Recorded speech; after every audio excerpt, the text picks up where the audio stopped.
अख्ख्या भारताला माहिती आहे हा देवाचा नंदी आहे. त्यासाठी आम्ही सगळ्या मुलांनी आमच्या पुतणी कल्याण आम्ही मिळून ठरवलं होतं की 26 जानेवारीला बकासूर येणार.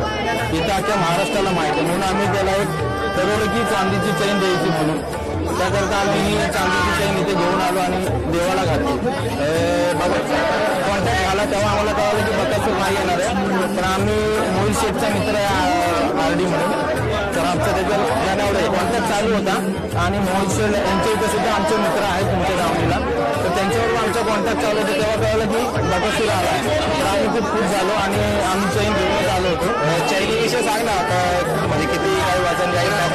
वजन असं ना 300 ग्रॅमची. आम्ही ती असं देवाला घालताना त्या गोष्टीचा विचार नाही केला. आम्ही एक अंदाजे की म्हटलं बाबा त्याच्या घरामध्ये बसेल या हिशोबाने आम्ही ती चैन आली.